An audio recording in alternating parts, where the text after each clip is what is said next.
Hey, what's up, people of the internet? Welcome back to another episode of the Real Heroes Show. You got Corey and Nick with you in matching gray hoodies. Check that shit out. We didn't plan this at all. We're talking big time spoilers today on episode 6 of Marvel Studios' What If, which was entitled What If Killmonger Saved Tony Stark. Again, there will be spoilers in this episode, so if you have not caught that or any of the other What If episodes, get the hell out of here. Go over to Disney Plus, check those out, then come back and see us. Nick, how are you doing on this wonderful Wednesday lunch break where we record our videos?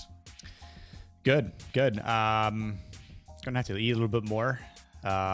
Preparation for the gym later, but well, look, we're halfway through the work week, and you need those macros. Gains, right? Macros are important for the gains, and entertainment is important for us in this channel. Absolutely. What are you working out today? We were gonna do legs, but I think we're calling an audible, and we might do back instead. Yeah, so. today's my leg day, which means that I will procrastinate until the very last moment to go out there and do it. But maybe I'll call an audible and do back, and then I'll be like, oh look, I made it out to my shed where my weights are on time. So before we lose anybody else to the YouTube algorithm because they don't care about weightlifting or matching gray hoodies, let's dive into this episode. So this one was kind of interesting because it took the very first film in the MCU, which is Iron Man, obviously, and it tied it very closely to a movie that came out, I think actually like almost to the month 10 years later. Which was Black Panther. So really interesting idea here. Because of the fact that Killmonger saves Tony in Afghanistan, there is no Iron Man in this universe, which is like very strange, a super fascinating thing. So, what were your thoughts on this episode? The trajectory that it kind of took things in, and how do you think it connects to everything else we're looking at? It is definitely an interesting conglomeration of Iron Man and Black Panther, movie-wise, and obviously infusing those characters much earlier than we actually did see in our MCU reality. Again, we get the mentioning of also the 10 Rings, which is also very prevalent to the most recent movie release from the MCU and Shang-Chi. So, again, if we would have heard that back in 2008, I don't know what a lot of people would have thought. Maybe they would have just been like, oh, wow, that's interesting to hear that in an Iron Man movie. But maybe thinking even at that time we would eventually see the Mandarin and not Sir Ben Kingsley as Trevor Slattery, Trevor Slattery Mandarin. But thinking about the fact of no Iron Man in this version of that universe is very weird, and the entire time I kept wondering if Iron Man or something like that would come up, but obviously the way we're left with this seemingly 2-part episode, maybe with next season, and so it does have a cliffhanger aspect, and I was almost wondering, and maybe again next year, next season, we do see an Iron Man suit, but it's Shuri that actually creates the Iron Man suit, and she actually is what would considered as Ironheart, maybe. Oh, that'd be cool, because we're getting Ironheart in the proper MCU timeline, but they're doing the Riri Williams story with that. So, exactly. So that'd be fun, and it's funny you say that, because there are rumors that, well, actually, I don't even think they're rumors. I think there have been like set photos that have come out where the actor who's playing Riri in Ironheart has been on set of Wakanda Forever. During some stuff they're doing at MIT, which makes sense because she's supposed to be like a super genius, and that's where super geniuses go to become super geniuses. So that'd be fun. I'd be down for that. I feel like we got like a little bit of that Iron Man ingenuity in those giant drones that Tony built for Killmonger. The Gundams. But they're obviously not. There's not people in those suits. No. It's definitely not Tony Stark in those suits making quips and jokes as he has in our timeline. So Right. pretty interesting stuff there. I also thought this episode was really wild in terms of just how extremely manipulative Killmonger can be. Like, oh, big time. We got a little time. bit of that in the original Black Panther film. You know, he kind of tricks Klaue, which he tricks Klaue again in this one. Poor Andy Serkis. Who Andy Serkis came back for this. Wasn't that great? I love hearing him play Klaue. I think he's so much fun in that role. But yeah, the first time you see him, I'm like, is it Andy? It is Andy. And his voice is very, very hard to. I recognize it on the instant because I imitated one of his beloved characters so much. And it's funny. He had said as Klaue in this episode, he says like yes, yes, yes, but in that accent. But all I hear is yes, yes, yes, precious. All you hear is the. All I hear is Gollum. Yeah. So. But that's the thing. Like with a show like this, you have a voice that is that distinctive. You can't recast someone like that. You can get away with doing it with some of the other people. Like Gwyneth Paltrow was not Pepper. William Hurt was not General Ross in this episode. Even Downey didn't come in to do Tony. And I thought that the person who did Tony was actually a pretty good, decent impression of what happened there. But Andy Serkis has a very clear and obvious voice. Same thing with Michael B. Jordan, who I thought he did a really good job in everything he did in this episode. But man, that manipulation, he was playing every single card in every the game. Angle, he was playing Tony, he was playing the US, he's playing Wakanda, he's playing T'Chaka, like everybody. He's got an ace up his sleeve when it comes to almost everything, and he's one step ahead of everyone, which I thought was really cool. It almost made it kind of seem like, okay, there's a twist, okay, there's another twist, okay, where is this going to end up? Because he's just gonna betray everybody. I thought at one point, and even Klaue makes the remark, man, I'd hate to play chess with you, but chess is just two sides. This isn't like, Chinese checkers where you've got 6 different like players on the field here. It's, I thought at one point, I kind of figured out what his angle is going to be. I'm like, okay, if they're going along the same script as Black Panther, we know he's going to want to get, vengeance and for his father and his upbringing and against Wakanda, which he inevitably does. But it's, again, like the back and forth of manipulation. Like he leaves like no stone unturned, aside from how the ending turns out, where the speech from T'Challa and the meeting of the minds between Pepper Potts and Shuri, and like trying to wake everyone up and seeing like what's going on here. And again, we won't see how that plays out until next season, but it's like, I think at some point, we will see Killmonger get bested, just like T'Challa says in the spirit realm. You'd have to guess that would be the case, but it was really neat to see all of that stuff play out in a very similar yet different fashion to the way that it happened in Black Panther. Because in Black Panther, when they go to the ancestral plane the first time, is T'Challa, because he assumes the role of Black Panther. He meets M'Baku, they have the big celebration and whatnot, and he talks to his dad. But in this, his dad's still alive, so his dad's not in the ancestral plane yet. He's still a king, he's still there. He was at one point the Black Panther before it got passed to T'Challa.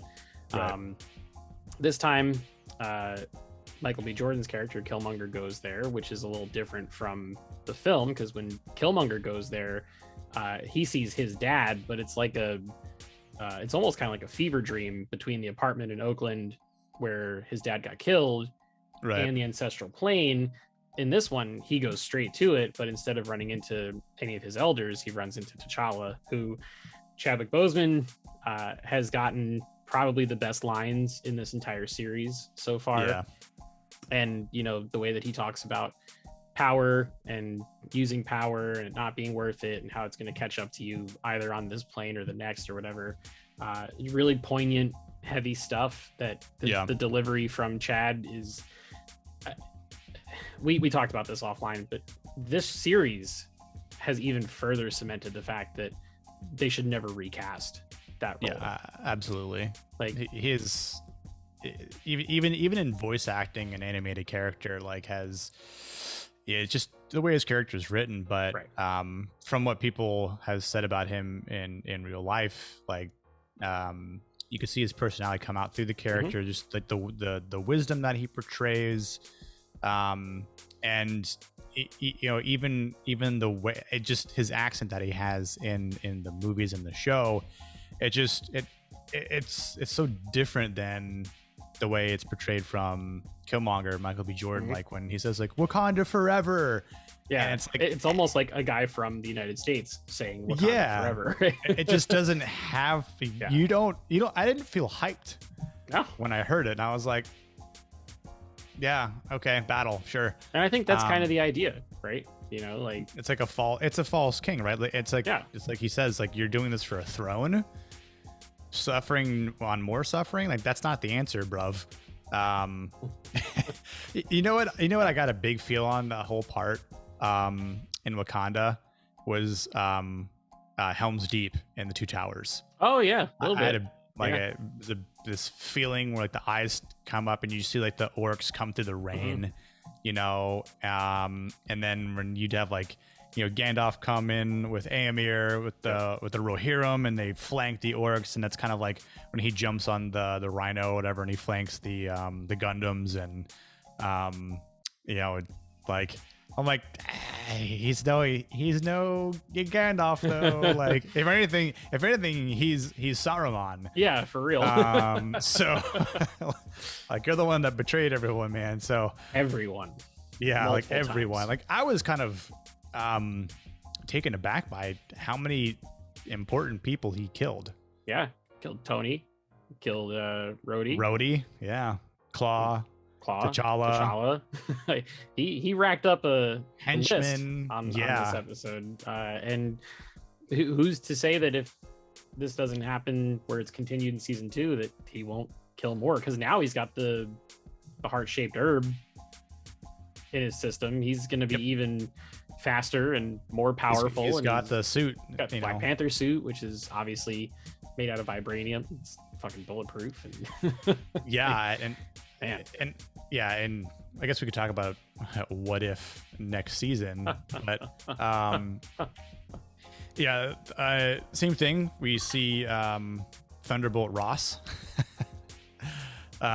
in this, which we didn't see him in Iron Man 1, right? He was in an Iron Man 1. He was in the Incredible Hulk. Yeah, Incredible Hulk he was, but Tony talks to him, I think, during like the post-credit scene of that movie. Oh, that's right. Yeah, and then they don't interact again until I think Civil War. Civil War, right? But you know, there's this war that's about to ensue. When Ross says, "Take every Jericho missile we have and just litter the place with it," and it's almost like that's going to be extremely catastrophic. You know, and I'd like to think, and I almost, for the likes of me, I thought that this episode was going to go completely different. Me too. I thought it was going to really just follow. I thought Killmonger him and Tony. Yeah, I thought he was going to be in the suit. Yeah, as Iron Man, and Tony was just going to be like, "Listen, I'll be the brains to, you know, create the tech, and you're the one that carries it out." Much like Tony almost is Jarvis in that situation. Right, exactly. Tony becomes Jarvis, and again, I mean, shit, they could have done another episode just like that, and maybe they had a script that followed that too. Maybe. Yeah. And they just decided to go in a different path. But yeah, turning it into the Wakanda revenge arc was very different than what I was expecting from this episode. I thought it was going to be, okay, we've got Killmonger from the Black Panther movie. He's a really cool character. Let's pluck him from that story and put him in another. But instead, they really just kind of intertwined Iron Man and Black Panther and turned it into a thing about Wakanda. And I mean, at this point, there's not many important, the big heroes from Iron Man. Like, you look at Iron Man and Iron Man 2, it's Iron Man and War Machine. War Machine, yeah. Patriot or whatever they call him in that movie. Iron Patriot, And yeah. they're both dead, so... Yeah, and I again, at one point, I even thought that, or he even mentions, like, what if I made a mini arc reactor? Nah, that's dumb. Right, yeah. I thought that, Killmonger would go, actually, Tony, that if you could pull that off, that might be a genius idea. And then he does it, and then he creates an Iron Man suit out of vibranium. Like, that would have been be unstoppable. Wild. Like, you want to talk about an Iron Man that wouldn't go down? Like, like fighting Thanos. He might even be able to harness the stones if his suit were made out of vibranium, right? Yeah, that snap would have mattered. When I like that we kind of got to see that too when the Watcher's talking about that, and his I'm Iron Man, and it's you think about what we've actually seen through the course of the MCU, and you take Iron Man out of all that, and you're going, man, like, so much would be different. I mean, so yeah, and again, he's literally the start of the proper timeline. Yeah, like, and even what did you think about the poster that gets hung up? Like, help us, or is it say help us, or avenge? It basically said avenge Tony Stark. Yeah, like I thought it was cool. It looked like typical wartime propaganda. Which I thought was interesting, and it reminded me of some of the stuff from Far From Home, where Tony's dead, but like everywhere Peter goes, he sees posters and tributes and whatnot to Tony. So nice little callback there. I thought it was pretty neat. I don't know if you noticed this, and I might be going crazy, but does it seem like from the first episode of this show to where we're at now, the character of the Watcher went from like a silhouette to like a fully realized, like with like actual flesh tone type character? I feel like we're getting close, and maybe like the actual arc of this series is he says he'll never interfere, but he might, and like there might be like one threat that's big enough where he plucks characters from all these different what if episodes and then smushes them together for like a finale at the end. Like maybe Vision Ultron is the threat that they need to like pull the Super Avengers together for, and the Watcher is the one that does that.